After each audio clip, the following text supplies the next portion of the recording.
Olá, muito boa noite, Estação Hamburgo desta terça-feira, hoje 23 de junho de 2020, está no ar, não ainda ao vivo, né, mas direto pelo nosso canal 14 da NET, um programa fresquinho, gravado no início da tarde dessa terça-feira, e hoje com a presença muito especial, além do meu companheiro de terças-feiras, Wilson Pacheco, do queridíssimo Everton Cury. Fazia tempo, hein, Wilson, que não aparecia o Everton por essas bandas.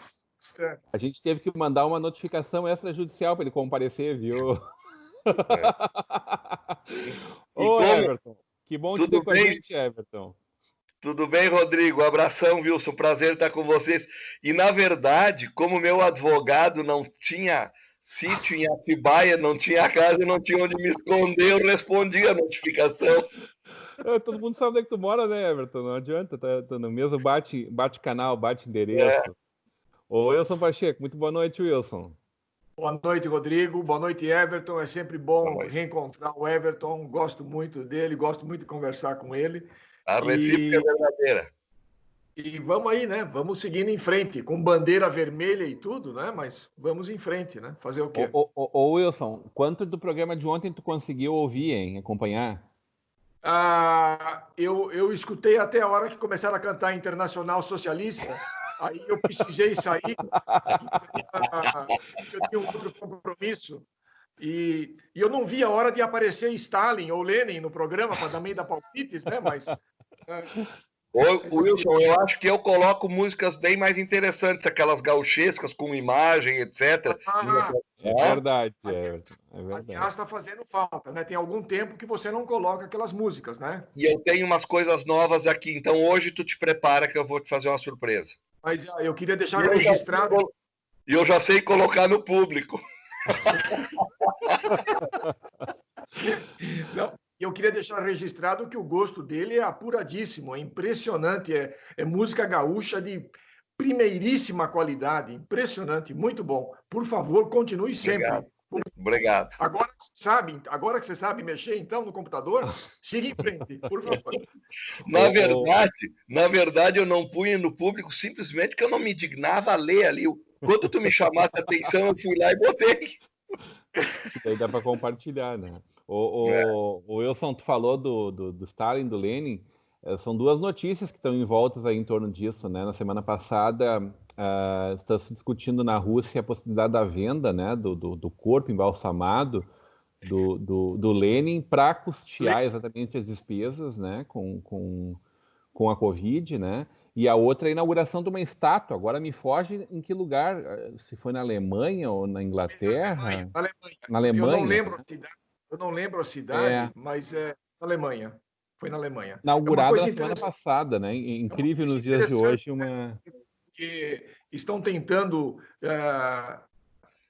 É um movimento contínuo e amplo de tentar destruir a história ocidental, a história judaico-cristã. Né? Você está vendo uma série de monumentos pelo mundo inteiro sendo derrubados, o que é um absurdo, né? Porque, meu Deus do céu, não importa o que o cara foi, ele faz parte da história. E mesmo tem que ter certeza se ele foi do que está sendo acusado. Porque agora, né, Rodrigo? Eu não gosto de chicabon, eu gosto de sorvete de abacaxi. Você é racista. Né? Agora, quem gosta de sorvete de abacaxi não merece ter uma estátua, tá? Não, tá, vamos falar outro sabor, então. Mas agora, por favor, eu até me ofendo. Meu pai adorava. A democracia é uma coisa que... sorvete de abacaxi. Coitadinho. Não, eu digo assim, ó, a democracia ela vale quase tudo, não sorvete de abacaxi, por favor, vamos respeitar. Aí extrapola os limites da democracia, Wilson Pacheco. Mas voltando ao defunto Lenin, eu achei interessante essa notícia, porque a desculpa para vender a múmia dele é muito esfarrapada. Né? Porque a Rússia tem muito dinheiro, mas muito dinheiro. Né? Só a venda de gás que eles fazem para a Europa é dinheiro que não acaba mais. Então, de repente, o Putin está querendo, ou ele está com doença terminal, alguma coisa, e ele quer ser embalsamado e ficar no mausoléu que está o Lenin. Falou, não, vamos tirar esse cara daí. Né? E está usando a desculpa do Covid para vender o defunto. Né? Eu acho que ele... Eu penso que ele tá Putin com o Itália. Já pode. O Mauro Blankenheim ficaria invejoso agora da tua paranomásia, Everton Cury. Escuta uma coisa. Ô, Wilson, uma curiosidade. O que tu faria com o corpo do Stalin na tua casa? O que eu faria com o corpo dele em minha casa? Vai lá que eu comprasse e te desse ele de presente.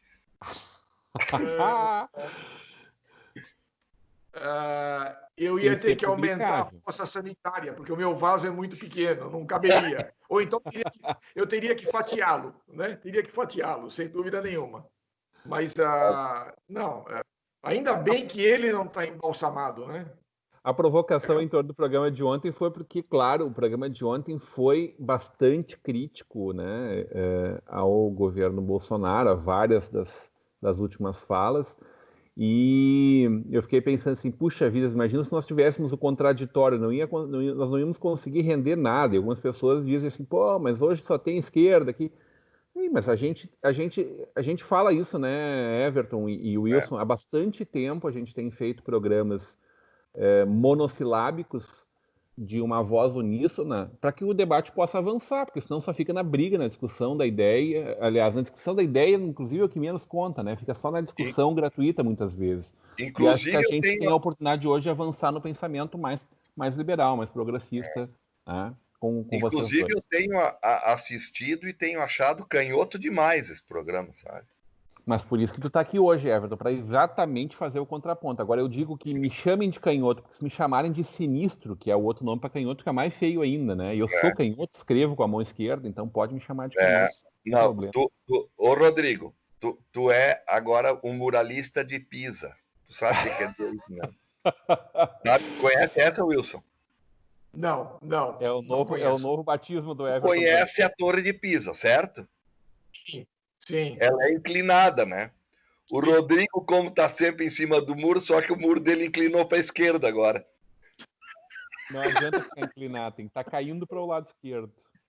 Eu disse pro Wilson esses dias, Everton, se a Alemanha... brincadeira, Rodrigo, tu sabe disso. O Wilson disse esses dias que a Alemanha é de esquerda, né? É socialista. Eu quero ser um socialista na Bélgica, na Alemanha, na Finlândia, sempre, tá tudo certo. Me serve também. Então. Me serve também. Tem qualidade de vida, né? De verdade. A gente às vezes perde né? Porque ninguém quer ser socialista em Cuba, na Coreia do Norte. Eu não quero. Eu digo isso sempre. Não quero. Eu quero ser socialista desses, assim, lá na Bélgica, na França, já me interessa, na Alemanha, na Suíça, me interessa ser socialista também. Onde mas na Bolívia, tu é socialista com chá, é bom. Eu não quero nem ser liberal, Wilson, nem capitalista nos Estados Unidos e nem socialista na Coreia do Norte, na Venezuela, nesses lugares. Não me interessa. Mas aí a provocação em torno com vocês é exatamente isso, porque a gente possa avançar num pensamento progressista, conservador em alguns pontos, né? Tal como a nova direita vem se colocando, né? Conservador nos costumes e progressista nas questões econômicas, né? Em que pese eu acho que no governo existem muitos pensamentos de direita, né, Wilson? A gente vê assim algumas pessoas que fazem uma defesa extremada de alguns pontos, outros que dizem não, o próprio exército, ele tradicionalmente ele é muito nacionalista e anti-privatizanista, né? É bastante estatista, né? Acho que o pensamento está um pouco mais moderno nesse sentido, enfim, né? Tanto que é possível que a gente venha avançar nos próximos meses nessa pauta, né?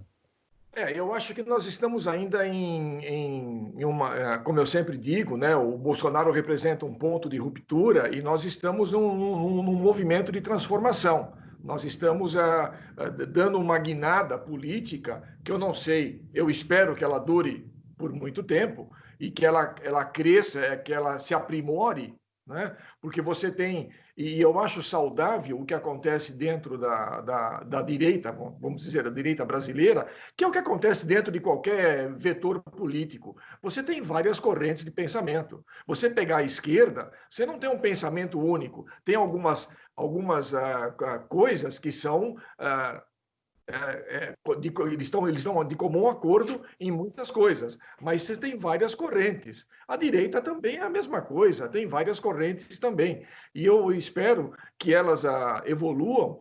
E como eu vi hoje um cara comentando também, os políticos de direita que estão no Congresso, que estão na Câmara de Deputados e no Senado, que uma boa parte deles pare de ficar passando só twitters, né, e só apareceram nas redes sociais e comece a ir para cima realmente, a fazer pressão e também que comecem a fazer como a esquerda faz, que está ficando ridículo na realidade, mas é uma arma que tem que ser usada, tem que se judicializar tudo que for possível, porque agora nós chegamos a extremos, como o de ontem, por exemplo, que o senhor Gilmar Mendes deu 48 horas de prazo, se não me engano, para explicar por que o ex-ministro da Educação fez aquela portaria tirando as cotas para pós-graduação, né?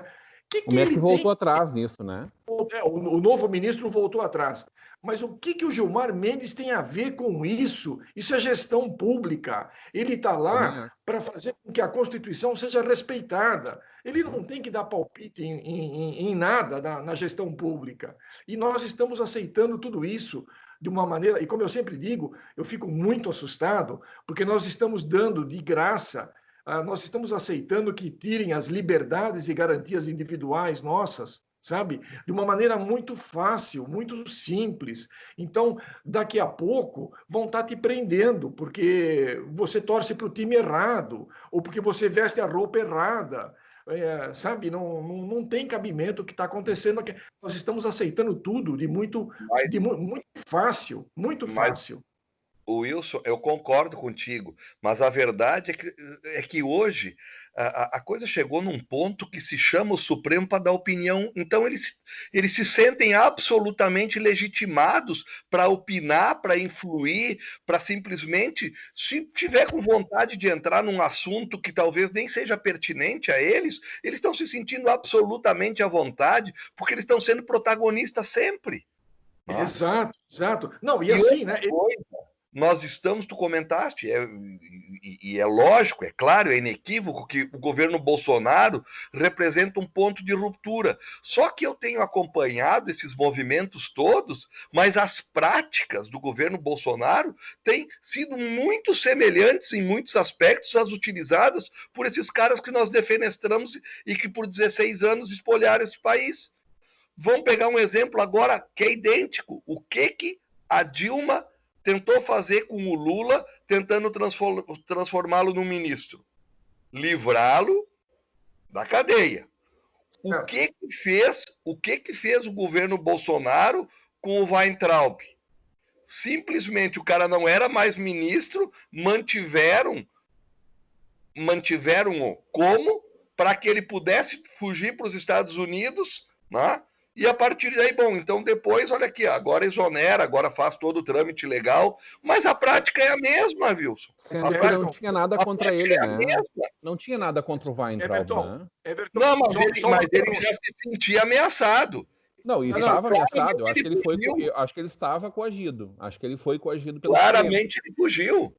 Ameaça de morte, inclusive. A Dilma fez aquilo para um cara que ia ser preso, para um bandido, para um ladrão, para um cara julgado já. Eu acho que o grau de banditismo realmente, né, não dá para comparar. Né? Um já, é como tu disseste, já estava julgado, já era uma situação clara, inequívoca, né? Mas eu acho que essas práticas estão sendo muito semelhantes. Outra, sempre que algum ministro incomoda, no caso do Bolsonaro, já aconteceu com Mandetta, Moro, etc., ou que do Bolsonaro eu vejo muito mais por vaidade, né? Ele frita, como Lula fritou em Palocci, como Lula fritou As práticas, eu estou vendo a coisa de um lado ou de outro, opiniões distintas, uma para um lado e outra para o outro, mas as práticas de execução são as mesmas. Tudo bem, Everton. Então nós vivemos numa sociedade onde o personalismo é muito forte ainda e ele não faz distinção entre direita e esquerda. Concordo com você, perfeito. Agora, por exemplo, nós temos que também levar a ver algumas coisas positivas. O governo está há 1 ano e meio sem roubar em um tostão. Você acha que da onde saiu esse caminhão de dinheiro que o governo federal distribuiu para os estados? Saiu da onde? Porque parou de roubar. Porque imagina se fosse o Haddad o presidente. Porque a roubalheira teria continuado. Não ia ter. Bom, se fosse o Haddad presidente. Wilton, isso é a mesma coisa. Tu está me dizendo a mesma coisa que quando eu contrato um funcionário, eu vou dizer assim: pô, mas esse cara é honesto. Eu tenho que partir do princípio. Que as pessoas que estão comandando esse país têm um mínimo de honestidade. Tanto é que a gente tinha esse país comandado por uma quadrilha. Isso foi uma coisa absurda que aconteceu. Exato. Não, então eu não acho que é mérito, eu acho que é obrigação. Eu concordo plenamente com você, mas no caso é uma obrigação que está sendo completamente positiva para o país, graças a Deus que entrou um bando de gente que são honestos. Porque se não fossem pessoas honestas, se a roubalheira continuasse sendo o Bolsonaro ou qualquer outro que tivesse entrado, eu nem precisava ter citado o Haddad, mas se a roubalheira continuasse no mesmo ritmo que ela vinha, nós não teríamos despejado todo esse monte de dinheiro que foi despejado na saúde, que não sei se está resolvendo ou não, mas pelo menos... Aqui em Novo Hamburgo, pelo jeito, não, né? Não sei, né? O Rodrigão pode dizer melhor do que eu. Rodrigão? Aqui em Novo Hamburgo está um caso sério isso aí, hein, Rodrigão? Eu conversei hoje pela manhã com o secretário Nasson, né? Esse vídeo ele foi uma parte dele veiculada às 20h30 no nosso Vale News e logo depois que nós terminarmos o nosso programa às 22 horas, ele entra na íntegra na nossa programação e também à disposição no nosso Facebook e no YouTube. O secretário Nasson ele explica algumas situações, né? Ele faz a conta primeiro de que acho que é mais importante que vocês falem do que eu fale hoje sobre isso, mas apenas dando o relato já provocado, de que nós estamos numa região que são 15 municípios, né? Vai aqui de São Leopoldo até Santa Maria do Herval, de Presidente Lucena, de Adolfo Collor, São José do Hortêncio, Portão, até Nova Hartz, né? Essa é a nossa área.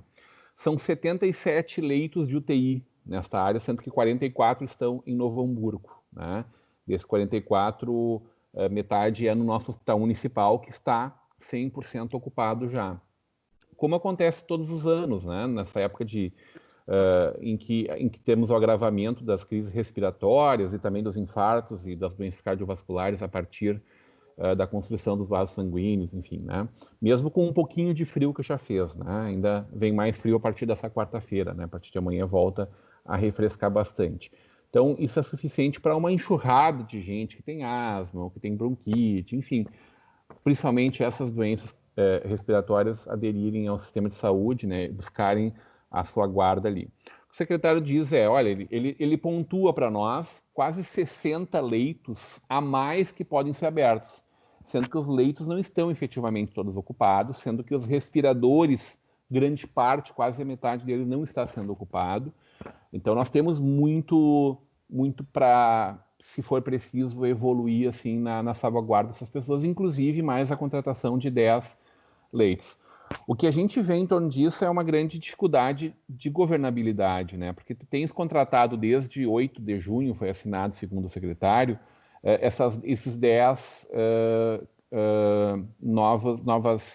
novas vagas que seriam do hospital de campanha, que eles estão chamando de hospital de retaguarda, né? Porque também explica o secretário, foi lançada uma portaria pelo Ministério da Saúde que não pode, que os hospitais de campanha têm que ser ou junto de hospitais que já estejam em operação ou em estádios de futebol.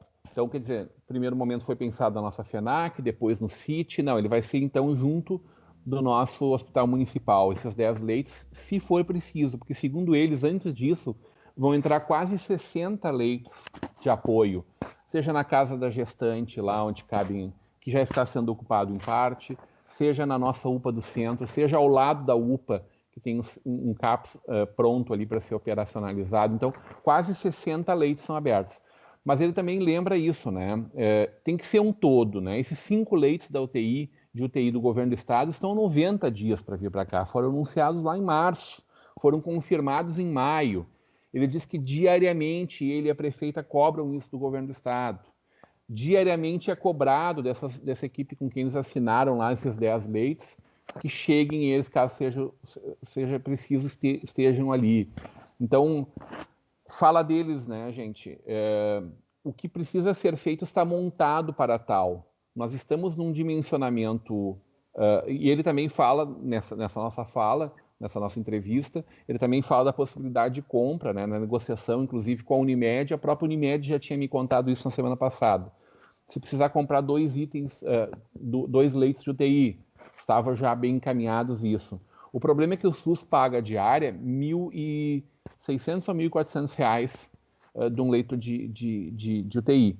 E os hospitais privados... Oi, Everton? Isso é simbólico, né? Então, e o hospital privado cobra 4.600 ou 4.400, é 3 mil a mais. E ainda assim, 1.600 é simbólico. Ainda assim, não mediremos esforços e nem pouparemos o dinheiro se isso for preciso para salvar vidas, evidentemente. Pois é, Rodrigo. O principal problema, Everton, e acho que essa conta a gente tem que fazer. Acho que as entidades fazem muito bem em exigir do poder público atitudes diferentes do que simplesmente fecha-se o comércio. Mas acho também que o poder público, quando devolve isso para a população, ele, em parte, ele faz uma cobrança injusta para aquelas pessoas que seguem, mas o que a gente está assistindo é um festival de gente descuidada nas ruas, bebendo juntos, sentado no posto de gasolina, se encontrando, fazendo encontros, estando na rua, famílias inteiras passeando no supermercado, passeando no centro da cidade. E aí eles explicam, né? Poxa, a gente vai lá, tá o grupinho lá montado, vai lá e separa eles. Foi o que aconteceu na Praça do Foguete na semana passada. Deu 1 hora depois, quer dizer, então tem que botar uma babá, o poder público então tem que ficar de babá da população. Quer dizer, falta uma consciência também, que a gente sabe que é a verdadeira, a nossa cultura ela é assim, e não é só aqui, né? Soltaram as patas lá na Itália, na Inglaterra, e as pessoas foram às ruas de verdade. As pessoas ocuparam os espaços que estavam cansadas de ficar nesse. Então, acho que falta diálogo, falta querer ouvir, falta empenho do poder público, acho que faltou efetividade. Eu acho que falta, Rodrigo, e por que não explicam? Eu, antes de começar aqui a conversar com vocês, hoje eu estava assistindo a Patrícia Beck cobrando uma prestação de contas, porque entraram entre emendas... Foi feito ontem à noite, né? Foi feito ontem a prestação de contas. Exato. Entre emendas, a conta não fecha. Entre emendas e o dinheiro que veio do governo federal são quase 13 milhões. Onde é que foi investido? E era para a saúde. Onde é que foi investido isso aí? Cadê esse dinheiro? Tá aplicado. Tem mais de 7 milhões, tem mais de 7 milhões que estão no caixa livre do governo, Everton. Mais de 7 milhões. Isso o secretário falou ontem, o secretário Betinho e o secretário Nasso prestaram contas disso ontem, né? Mas eles mostraram ali. Mas as contas não fecham. O que foi investido em abril, o que foi investido em maio, o que foi investido em junho? Em maio investiram 69 mil reais, isso é uma piada. Eu não estou com as informações agora, que eu honestamente não fico com a tua palavra daí, Everton. Foi uma informação que a Patrícia leu e documentada ao vivo, né? Sim. Uma coisa que eu acho estranho, você disse que vai a entrevista integral vai hoje à noite, às 10, né? Isso, em torno de 20 minutos de fala. Uhum. Isso foi feito ontem. Hoje pela manhã, às 11 horas. Hoje pela manhã. A minha fala com o Nasso, o secretário Nasso, foi feita hoje pela manhã. Tá, e ontem também eles deram explicações, né? Mas deram explicações por quê? Porque a ACI rodou a Baiana, uma série de pessoas importantes da cidade estão começando a botar a boca no trombone.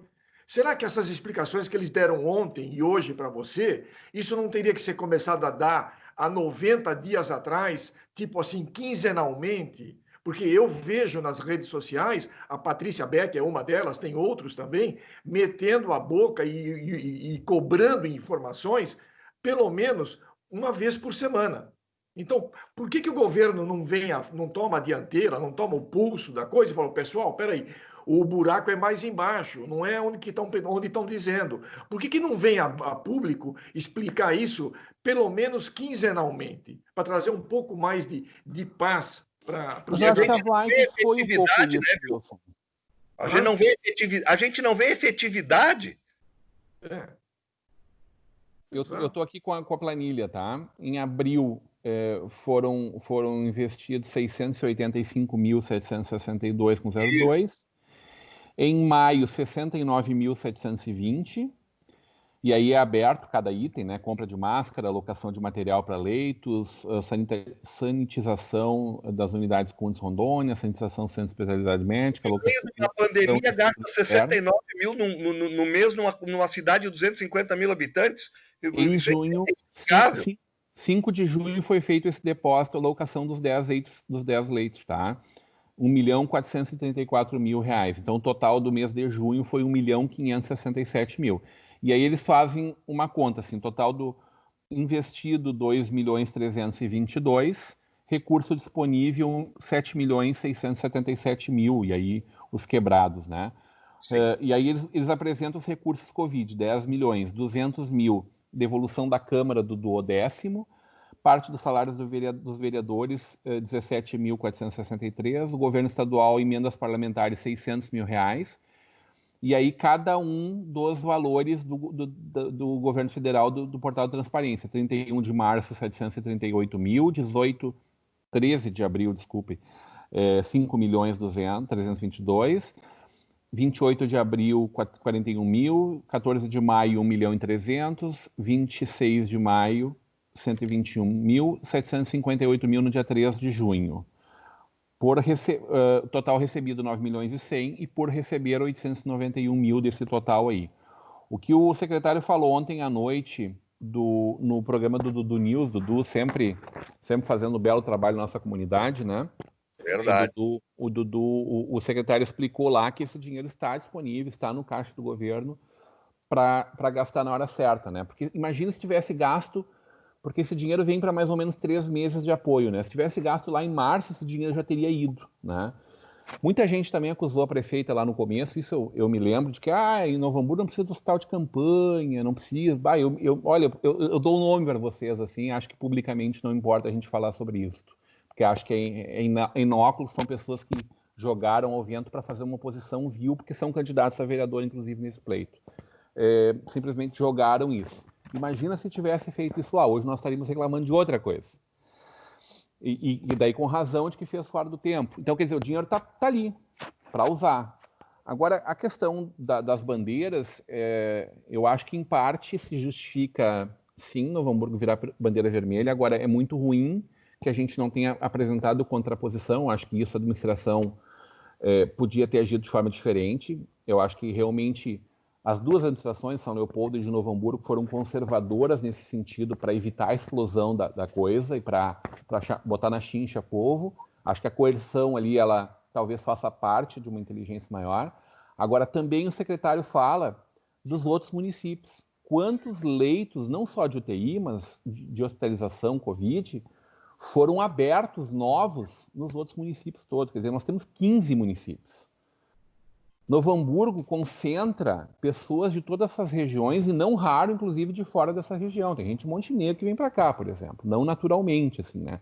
Mas que vem. Tem gente de Taquara, que é outra região, e Parobé, que é outra região, que vem para cá também. Então, eu acho que a gente tem uma sobrecarga que os municípios que também receberam verba, esses outros municípios todos receberam verba do governo federal.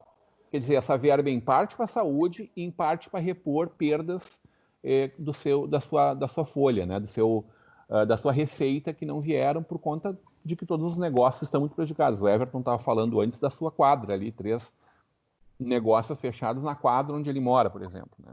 Em meia quadra, 5 negócios fechados. 5 negócios. Pois é, então, vem para repor, inclusive, isso, né, Everton? Quer dizer, resolve um pedaço, que é da administração direta. Agora, como fica a vida da gente, né?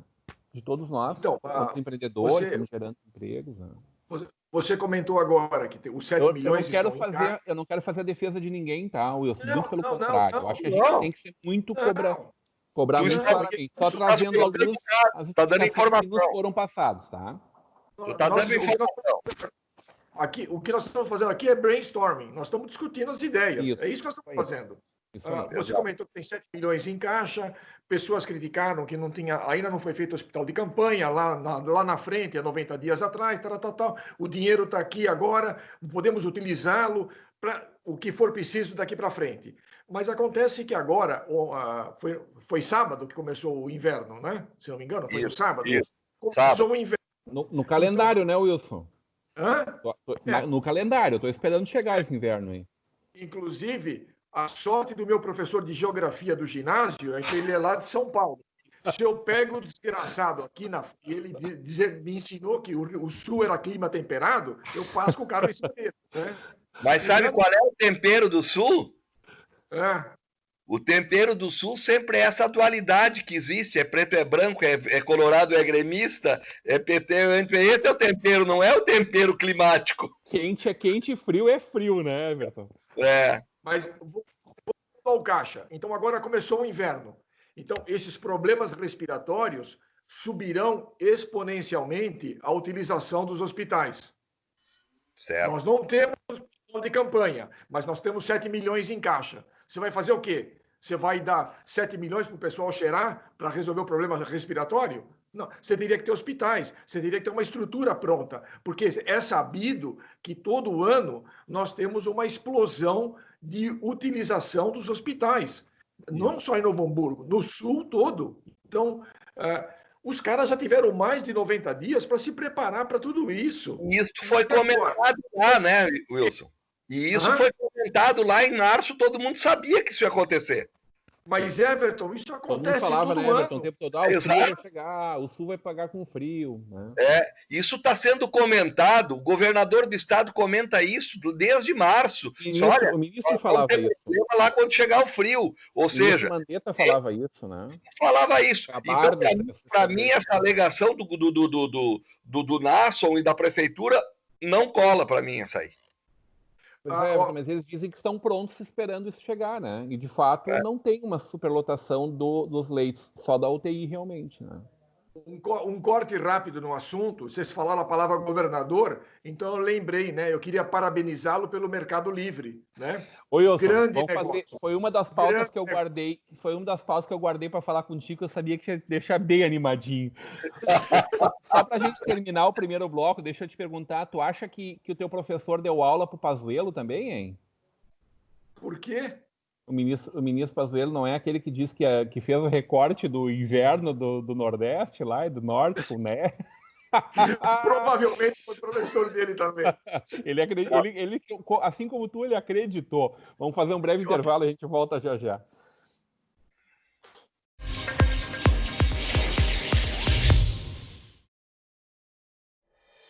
Um ambiente tem que ser original, assim como você sonhou. Por isso, a Brown Móveis possui padrões, medidas e acabamentos que materializam cada detalhe que você projetou para o office, executivo ou residencial. Nosso objetivo é entregar móveis como você sonhou. Brown Móveis Campo Bom, Rua Jorge Coque, 125, no centro de Campo Bom. Fone 3597-1465. Hamburgo tem amanhecido cada dia melhor e está de braços abertos para receber você. A cidade foi revitalizada para melhorar a vida da população. Jovens são preparados para um futuro com mais oportunidades. Prédios estão ganhando forma para incentivar o desenvolvimento. E o Parcão conta com mais estrutura para você aproveitar novos ares. Seja bem-vindo ao futuro de Novo Hamburgo. Venha conhecer.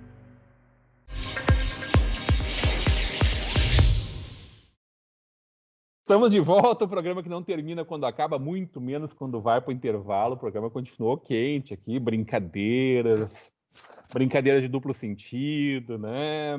Picardias, né? De tudo um pouco, assim, pegadinhas. Ô, Wilson, eu estava com esse assunto guardado na manga aqui para te deixar essa alegria toda aí, para te poder fazer a tua crítica, hein?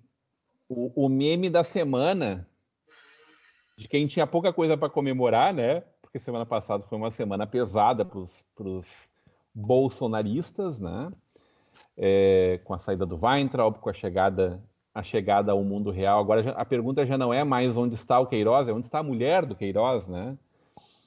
Eu gostei, eu não entendi muito, mas eu gostei daquela historinha dele lá. Domingo, ele falando para a esposa, né? Domingo a gente fez um churrasquinho aqui, depois olhamos o jogo, estavam umas garotinhas aí também. Que loucura, hein, Wilson? A fala do seu Queiroz para a esposa. Mas o Queiroz tem algumas coisas que tá me deixando assim um pouco em dúvida com relação ao Queiroz, né? Porque o advogado disse, ele morando na casa do advogado, e o advogado disse que não falava com ele há um ano. De fato, essa suspeita de que há alguma relação conjugal entre os dois, ela fica forte à medida que quando a gente é casado, a gente não fala. Quando a gente é casado, a gente não fala com a esposa, né? Maravilha.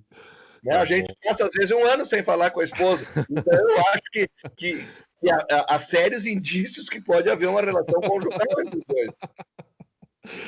O ex-advogado da família Bolsonaro, né? Já não é mais. Né? Ô, Wilson, aí a piadinha, o meme foi Olívio Leite. E aí era o Eduardo Leite com o bigodão do Olívio Dutra. Bigodão, né? Eu tenho, na realidade, eu tenho uma pergunta mais forte para fazer para ele, né? Porque eu acho que isso daí pegou todo mundo de surpresa. Inclusive, saiu uma nota oficial do prefeito de agora me subiu a cidade. Gravataí, né? Desculpa, eu ia falar, não sei porque eu ia falar Canoa. Marco Alba. Saiu uma nota forte dele, né? Dando a notícia, informando, e o governador vem dizer que ele nem estava sabendo do assunto, que agora ele vai tentar reverter. E aí eu comecei a lembrar também de que logo no início que ele começou a trabalhar como governador, o mandato dele, ele foi para Londres, passar uma semana lá, não sei o quê, fazer negócios. Quantos negócios vieram? Depois foi para os Estados Unidos, apresentou para Nova York, não sei o quê. Em inglês, prospectando negócios. Sabe? E aí agora uma coisa que estava certa, parece ser um negócio que estava certo, por motivos de questões estaduais, questões fiscais, tributárias, de sei lá o quê, mas perde isso para Santa Catarina. E Santa Catarina não perdeu absolutamente um segundo, né? E já fechou o negócio. Então, eu ouvi a fala do prefeito de Florianópolis, Wilson, negando que tivesse qualquer negociação, exatamente. Que seria o lugar para onde eles iriam, né? Florianópolis se orgulha da sua indústria limpa, diz, a gente tem muito aqui indústria de inovação. Eu ouvi a fala dele na Gaúcha essa semana, dizendo, não, comigo nunca teve nenhuma fala, assim. Então eu não sei o quanto esse negócio realmente está fechado com outro lugar, tá? Tenho a impressão de que não, que pode ser só uma queda de braço. Né? Mas, por exemplo... Acha que é um mecanismo de pressão? Eu tendo a pensar que sim, a GM fez isso recentemente, né, Everton? Sim, uma queda de braço para ver se tira mais alguma coisa, né? Quer dizer, verdade. Não que o empresário esteja errado quando está gerando empregos, em dizer, poxa, vamos discutir aqui. Eu, particularmente, acho que a gente não deveria ter uma guerra fiscal no nosso país. Cobro sempre que o nosso presidente tem que apresentar logo a sua proposta de reforma tributária, e faz 1 ano e 6 meses ela ainda não chegou. E podiam estar trabalhando nisso, deveriam já ter apresentado isso antes. Sempre disse que achava mais importante, que logo viria, ainda não veio. Então, mas enquanto ela não é aprovada, bom, a gente tem que ter alguma arma para evitar que os negócios saiam daqui, que os negócios vão para paraísos fiscais dentro do Brasil, né? Isso é uma coisa que não tem cabimento, né? Aí eu acho reprovável o jogo público e o jogo privado também, né? Verdade. Então, o bom senso recomenda, então, que nós vamos aguardar, então, para saber o desenrolar dessa história. Eu não sei, Wilson. Parece que realmente estão dizendo que estão fora, né? Disseram que estão fora. Né? Parece. Eu não acredito que o prefeito de Gravataí faria uma nota oficial se o negócio não tivesse morto. Será que faria? Eu acho que pode ser uma pressão, viu, Wilson? Até porque Gravataí está ficando expert nisso, com a Pirelli, com a GM, né? Gravataí está muito, né? O que eu acho que vale a pena, né? Olha quantos empregos são gerados nós lá. não podemos Olha esquecer o caso da Ford, né? Não podemos esquecer o caso da Ford, né? Mas aí é Guaíba, né? O detalhe do Mercado Livre é que o Mercado Livre já estava pré-operacional ali, né? Estava pré-operacional. Então, quer dizer, desmontar a estrutura, retardar todo o investimento, procurar um outro local. Talvez, eu tendo a crer que diante dessas explanações aí do Rodrigo, e partindo do pressuposto que o prefeito de Florianópolis não está escondendo o jogo, que talvez, de fato, o Marco Alba, porque ele já é um político... Cancheiro. Exatamente. Que ele tenha dado essa batida forte justamente para que as coisas aconteçam e consiga se reverter o quadro. Porque não me parece uma decisão de uma empresa do tamanho da Mercado Livre, um gigante como o Mercado Livre, simplesmente reverter uma decisão já tomada, porque eles não tomaram essa decisão por acaso de vir por aqui. E o mercado gaúcho para eles é muito grande, né? Aliás, gaúcho não, o mercado gaúcho, né? O mercado do Rio Grande do Sul, Uruguai e Argentina, né? Eles são muito fortes na Argentina, então, são gigantes na Argentina. Eles não vieram porque um belo dia deu um lampejo em alguém da direção do Mercado Livre. Bom, agora nós vamos nos instalar em Gravataí. Não, isso foi projetado, foi pensado. Então, uma coisa que tu pensas dessa maneira, que tu projeta, que tu investe um monte de recursos, né? Que tu contrata mão de obra, que tu te estrutura, tu simplesmente diz assim, agora enjoei, vou mudar, vou pular para outro lado. Eu acho que não é tão simples assim, não. Porque só o planejamento já é um custo enorme, né, Everton? Demais! Custo Rodrigo, de fazer o planejamento. De planejamento desse tipo de investimento, e eu te falo com alguma experiência, porque participei de algumas coisas assim de peso, o custo de planejamento às vezes é superior ao investimento físico que tu fazes. Vamos falar um pouquinho de bandeira vermelha para essa região toda aí, hein? Como é que vocês receberam essa notícia que abala demais a nossa indústria, o nosso comércio, principalmente o comércio, né? Já que a gente vinha assim numa tentativa de recuperar um pouquinho de fôlego, né? De que, bom, talvez se parar por aí, tá tudo mais ou menos, é possível recuperar um pouco do nosso caminho perdido, né? Do nosso espaço perdido, tempo perdido, dinheiro perdido, mesmo que já tenha gerado uma quantidade muito grande de fechamento de empresas e de vagas de emprego que foram simplesmente exterminadas, né? Rodrigo, isso para mim, eu vou te ser muito sincero, para mim, assim, ó, para usar de uma figura que eu acho que todo mundo vai entender com clareza, é mais ou menos como tu tem aquela menina que tu busca conquistar, e aí tu consegue, e aí tu chega um dia, e aí tu já tá no sofá da casa dela, e aí o negócio tá se aquecendo, tu tá animado, ela também tá animada, aí chega a mãe. Aí chegou a mãe. Quando é que foi isso, Everton? Hã? Aí tu acordou, como é que foi? Não, aí chegou a mãe, aí acabou a animação, né? Era só um sonho isso, ou isso aconteceu na tua vida mesmo, como é que foi, hein? Não, comigo eu senti uma verdade tua muito forte. Comigo aconteceu, só que a mãe não chegou. Ah, que maravilha. É aquela coisa assim, Dona Jaci, tu vai deixar ela ouvir hoje à noite, hein? Oi? Tu vai deixar a Dona Jaci nos ouvir hoje? Eu vou deixar, ela vai ficar enrubescida, mas não tem problema. Ela me perdoe, Dona Jaci, fiquei vermelho pela senhora agora aqui.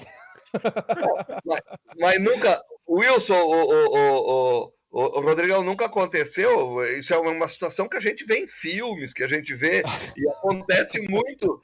E acontece muito na vida real. Tu imagina assim, nós estávamos nessa, né? Se empolgando, estávamos retomando tudo. Não foi uma ducha de água fria? Para mim foi. Ainda estava muito difícil, né? Ainda estava pesado, ainda estava... Mas já estava mais animadinha a coisa. Estava faturando, né, Everton? Estava girando, minimamente estava girando, né? Claro. E o Everton, Rodrigo, ele tem um exemplo real, concreto, palpável, que ele pode repetir para nós. Eu gostaria que ele repetisse, por favor, no teu perímetro ali da loja, quantos negócios foram fechados? Olha, num raio de 50 metros, não mais que isso, existe uma loja que faz manutenção da Samsung, fechou uma loja que vendia artigos para bebês, né, roupas. havia uma agência de turismo, havia uma de transporte de cargas, essas também fecharam. Há ainda uma pet shop, havia uma confeitaria, fechou, e eu mesmo não vou mais abrir a loja física que tinha de calçados. São 6 negócios, 6, né? São 6. 6 que são uma realidade, que é o que está acontecendo e é o que vai continuar acontecendo. Por algum Então, tempo, né? aonde iremos parar com isso? Eu repito o que eu já disse algumas vezes. As consequências econômicas vão matar muito mais do que esse vírus. Muito mais. Verdade, mas vamos lá então. Eu acho que os nossos governantes todos, e aí nós temos que também ser sensíveis a isso, estão diante de uma escolha de Sofia. Ou as pessoas vão morrer do coronavírus ou vão morrer de fome, vão, né? Porque os negócios pararam. No entanto, agora, como é que nós vamos equilibrar isso aí? Partindo do primeiro, eu acho que pressuposto que não é cumprido pela própria população, que acha que só acontecem com os outros, que não acontece nada com eles. Eu acho que os grandes culpados, e nós temos que nos incluir nisso aí, somos nós, população. Porque os alertas todos estão feitos. Agora o governador está sendo intransigente porque está cumprindo os protocolos que todo mundo aplaudiu quando foram concebidos. Ou seja, se nós não, é a mesma coisa do camarada que joga lixo no riacho e mora na beira. Na primeira enchente, aquele lixo volta todo para dentro da casa dele. Então, enquanto nós não tivermos esse mínimo de concepção de que nós temos que fazer a nossa parte, nós vamos estar diante sempre desse bate-boca, de jogar, porque nós somos campeões em jogar sempre a responsabilidade em cima dos terceiros. Nós nunca olhamos para nós. Quando a gente faz um comentário, sempre são os outros, né? Sempre são os outros. E é o que está acontecendo. Ou seja, veio a enchente e o lixo que nós jogamos na sarjeta, que nós jogamos dentro do riacho que passa do lado da nossa casa, voltou para dentro dela. O que fazer? Tu tá com uma má sorte, hein, Everton? Tava lá namorando, gostoso, chegou a mãe. Tava lá com tudo certinho em casa, chegou a enchente. Puxa vida, não dá nada certo na vida desse cara. Não é a realidade do Brasil, não é apenas do Brasil, do mundo, porque eu acho que enquanto nós não tivermos a vacina, nós vamos ter que conviver com esse fantasma. Desculpa, mas eu não concordo muito com tudo que você está falando, Everton, porque assim, eu não vejo como uma escolha de Sofia. O que eu vejo, porque eu não entendo como é que tem cidades que não tem problemas, como é que tem cidades que tem morte zero.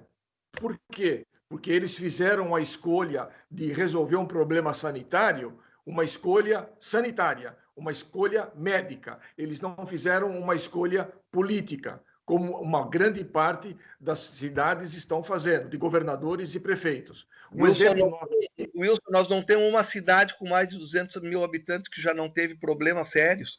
Pelotas estava sendo a única e agora já a bandeira caiu. Já tem 2 mortes. Mas assim, você pega Passo Fundo e Carazinho, né? Você compara os dois. Carazinho está aplicando o protocolo da hidroxicloroquina quando a pessoa é identificada, ou seja, no início do tratamento, porque nas outras fases você tem outras aplicações de outros tipos de remédios. Não adianta querer dar hidroxicloroquina para o cara quando ele está já no respirador, por exemplo. Então você está tendo uma resposta muito boa das pessoas em relação a esse tipo de protocolo quando ele é aplicado no início. Então, eu não tenho essa informação e não tenho esse conhecimento. Eu não me empolgaria com isso, Everton, né? Porque eu não me sinto em condições de analisar dessa maneira. Bom, se falava isso do Piauí, né, Wilson? Se falava isso do Piauí. Se falava isso do Piauí. Inclusive a Damares viajou para lá e tal. Piauí degringolou legal também. Você falava isso em Minas Gerais. Minas Gerais é a nova. Eu tenho um amigo bem assim. Eu tenho um amigo que mora em Teresina, o Piauí degringolou há 60 dias atrás. Tá, eles estão E praticamente... usa cloroquina do início ao fim, né? Usa cloroquina. Mas o que eu acho gozado é isso, né? Não, a hidroxicloroquina não adianta. Mas se eu pegar, eu vou tomar. Não, eu disse em todo momento, não creio em bruxas, pelo que elas vai. Se eu pegar, pode dar qualquer coisa. Aqui, ó. Testem comigo hidroxicloroquina, aquela vermífugo, aquele, como é que é? O outro. Esse eu já tomei. Testem comigo criolina, testem comigo bálsamo alemão, que isso funcionava para tudo na vida da gente. Para tudo. Rodrigo, é como eu já falei há vários programas atrás. Se eu tenho, aí sim é uma escolha de Sofia. Ou eu morro, ou eu tenho efeitos colaterais. É lógico que eu vou escolher efeitos colaterais. É evidente. Não, mas não há confirmação nem de que funciona com os efeitos colaterais, né, Wilson? Mesmo tendo efeitos colaterais. Porque a gente falava... Eu acho gozado isso do efeito colateral. É uma droga que é usada há 70 anos para malária. Os caras que tomam para malária não tem efeito colateral? Sobre isso, né, Wilson? É que nem a aspirina. Aspirina para tudo. Dá aspirina para tudo. Não, se tu der para um cara que tem dengue hemorrágico, tu mata ele, né? E é só uma aspirina. Mas, Rodrigo, não é distribuir geral. É permitir que o médico... Eu não vejo problema e eu acho que está sendo usado. Eu acho que está sendo usado e realmente não está adiantando. Porque as pessoas hoje, o que me dizem, as pessoas que trabalham com isso na ponta de lança, tá, Wilson? Estão me dizendo assim, as pessoas chegam pedindo isso. E os médicos são trocados para que sejam atendidos esse pedido da população. E tem casos que funcionam porque a maior parte das pessoas vai se recuperar desse negócio. E claro, tem um monte de gente que é um percentual que continua morrendo, no Brasil até maior do que fora do Brasil, né? Nós somos o país que adotou isso como política pública e é o segundo país do mundo que mais está morrendo gente, por enquanto. Né? Esse ano, falando em números redondos, porque o número correto eu não lembro de cabeça agora, esse ano aqui já morreram no Brasil 180 mil pessoas de problemas do coração. 180 mil pessoas já morreram esse ano no Brasil. Sempre morre, né, Wilson? Exato. E a gente sempre fala sobre isso, né? No dia do infarto. 80% da população nem vai saber que pegou essa porcaria desse vírus maldito. Né? Então, e Everton, só uma coisinha. O cara que joga o lixo lá no córrego, falta duas coisas para ele. Educação, sem dúvida nenhuma, e falta saneamento básico e esgoto. Né? São as duas coisas. Não é uma só. Mas essa é a nossa realidade. Essa é a nossa realidade. E eu vou te dizer mais, Wilson, e eu conheço muitos lugares onde existe o saneamento básico e a falta de educação faz com que as pessoas ajam da mesma forma. Eu, de fato, não discuto hidroxicloroquina nem tratamento que eu não me sinto em condições pela minha falta de conhecimento. Eu não me sinto em condições de debater esse assunto porque, de fato, eu não conheço, né? O questionamento que eu sempre faço é esse. Quem tratou malária, quem trata lúpus, né? Uma vida inteira, não tem efeito colateral, como é que isso funciona? Não sei. Eu estou perguntando por ignorância minha, porque eu não sei mesmo.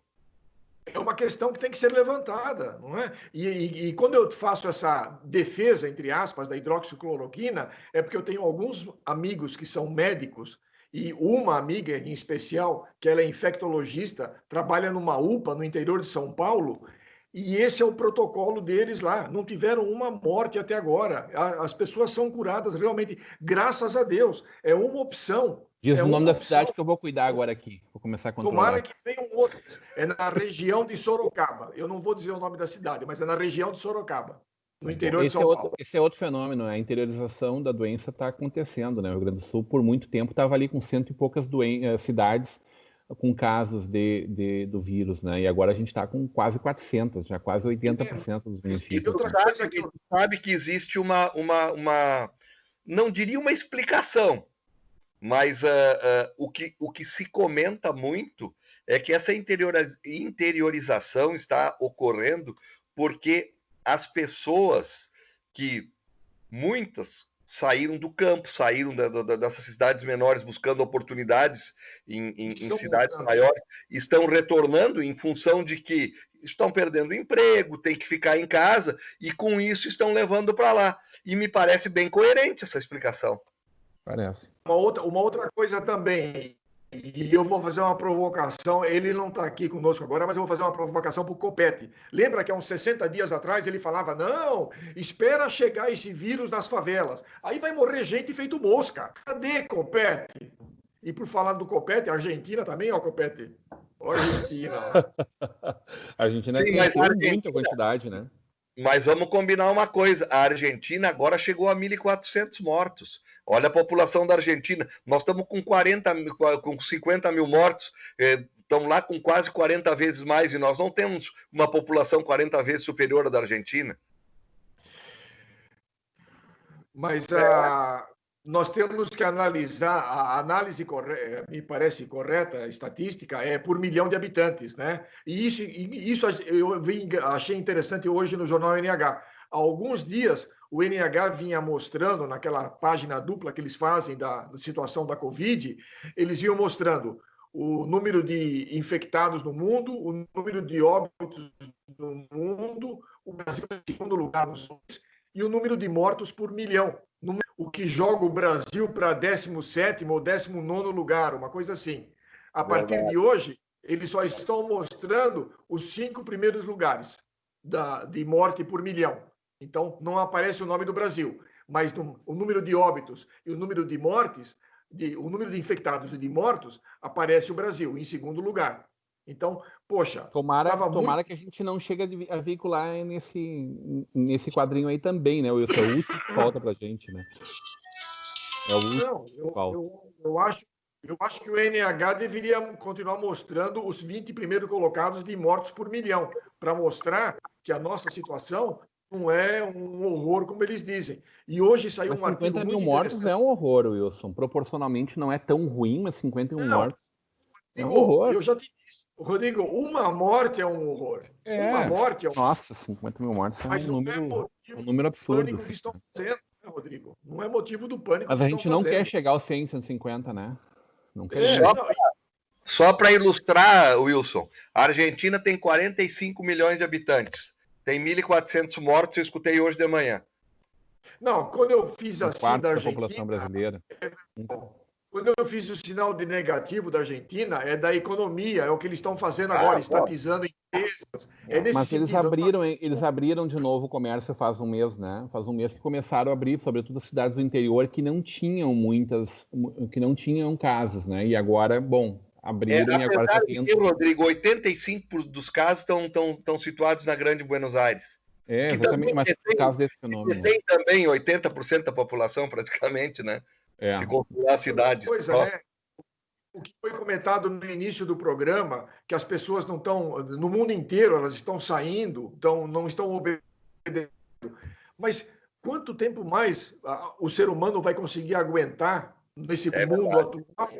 Ficar 90 dias, 120 dias enclausurado dentro de casa? Os caras não vão aguentar, vão ficar malucos, vão sair mesmo. Não vão sair, não será obedecido isso, não tem jeito. Eu acho que as adegas das casas têm que ser aumentadas, isso era um investimento bom. Ô Everton, deixa eu te aproveitar um pouquinho de fazer uma última provocação aqui antes, a gente está chegando ao final do nosso programa de hoje. O Everton, nós somos admiradores do Pedro Ernesto Denardim, né? Muito, eu tenho uma amizade com ele. Tu tá acompanhando a defesa feroz que ele tá voltando da volta do futebol, Everton? Tô.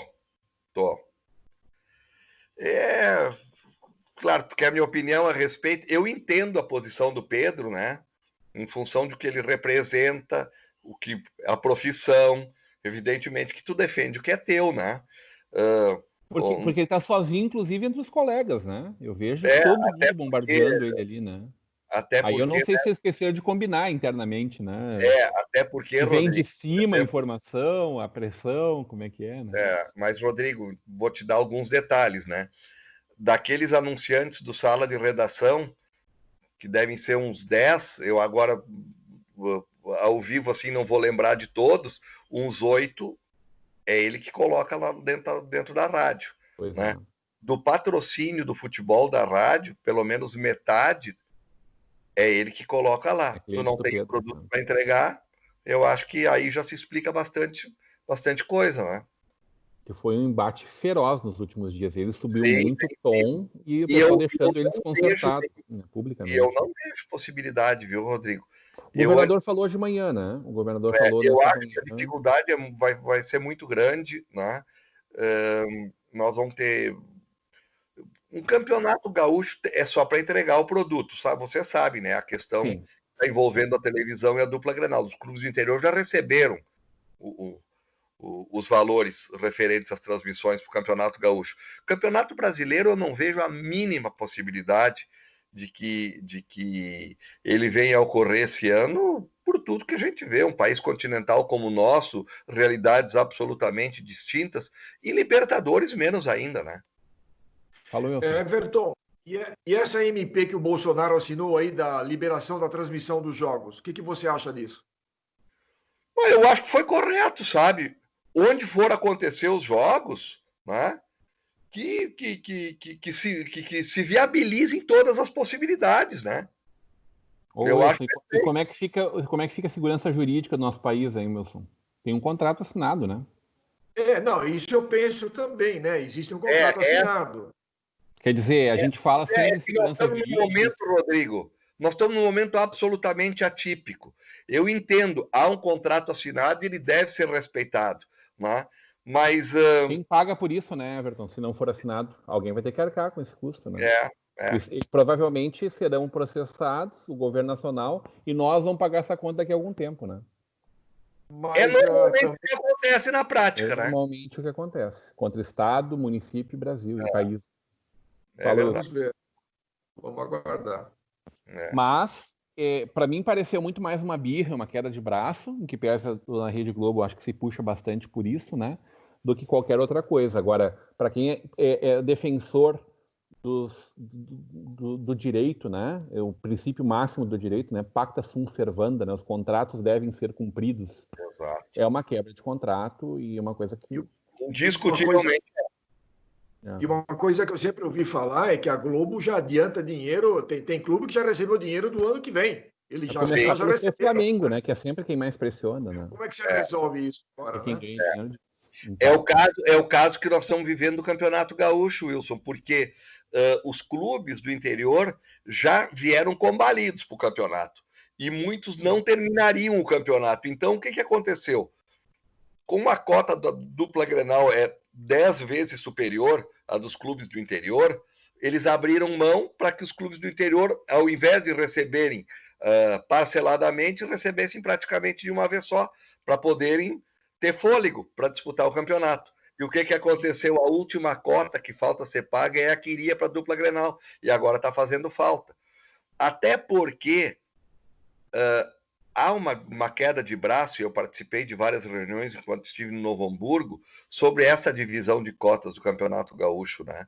Porque a dupla Grenal ganha em torno de 15 milhões, e os clubes do interior ganham entre 1 milhão e 300 e 1 milhão e 600, dependendo quem tem série de campeonato brasileiro, quem está na B, como o Brasil de Pelotas, e agora o Juventude, e o Ipiranga, que está na C, eles ganham um pouquinho mais, né? E o São José agora também ganha um pouco mais, chega até 1 milhão e 600 para os da B e em torno de 1 milhão 480, 1 milhão e meio para os da Série C, né? É um incentivo, mas a dupla Grenal ganha 10 vezes mais, e evidentemente que a dupla Grenal, se não tiver, os do interior não tem campeonato, então eles também fazem parte do produto, ao mesmo tempo que se entende que se a dupla Grenal não tiver, o campeonato não vale nada, né? Então é uma queda de braço muito grande. E, de certa forma, é o que acontece com o Flamengo em Corinthians em relação aos demais no Brasil, né? Sim. Claro, não vai ter um campeonato que vai jogar só o Flamengo contra o Corinthians, mas, por outro lado, se não tiver Flamengo e Corinthians, a cota despenca, né? Também. Tudo bem, senhores. Adorei conversar com vocês. Wilson Pacheco, teu ponto final, Wilson. Meu ponto final hoje é diferente. Vai para a operadora Claro. Eu, alguns meses atrás, fiz a tal da portabilidade e troquei para Claro o meu celular. E eu recebo pelo menos umas 5 mensagens de texto por dia da Claro, me oferecendo o serviço de mensagens de texto. Claro, pelo amor de Deus, eu não quero serviço de textos, mensagem de textos. Eu só recebo de vocês mensagem de textos. Uma boa noite a todos. Everton, foi um Obrigado. grande prazer estar com você novamente. Vou Espero fazer que você chegar lá essa informação aí, tá, Wilson? Muito obrigado. Porque agora estão Provavelmente fechados. não vai mudar nada, eles vão continuar te enchendo o saco. O Brasil inteiro fala das ligações dos 0800 e coisa e não muda nada. Everton Cury, tava morrendo de saudade de ti, Everton. Que bom estar contigo. Teu ponto final, Everton. A recíproca é verdadeira, pelo menos no ar, assim, por telefone e por provocações São diários. em provocações internéticas a gente fala bastante, né? Ele não perde, ele e o fiel escudeiro dele, Bado 0800 Jacob, não perdem uma oportunidade de me provocar. Mas a minha despedida também vai para Claro, via net. Eu tenho o pacote Premier. Faz 3 meses que não passa um jogo no Premier, eu estou pagando R$150 por mês e eles não me entregam o produto. Como é que fica? Então, é mais ou menos associado de clube de futebol, né, Everton? A mesma coisa. Também, mas aí é paixão. É paixão. Aí é paixão, né? Muito bem, senhores. Adorei conversar com você. Essa bancada... pela Claro. Essa bancada maravilhosa dessa terça-feira. Obrigado, sobretudo, carinho da sua audiência. Fica agora com essa entrevista que a gente fez muito especial com o secretário Nasso, dando explicações para a nossa comunidade a respeito de como andam esses processos todos em torno da Covid aqui na nossa cidade e na nossa região. A gente volta amanhã a partir das 21 horas, ainda não ao vivo, mas um programa fresquinho, inédito para você. Até lá. Fresquinho é perigoso, hein, Rodrigo?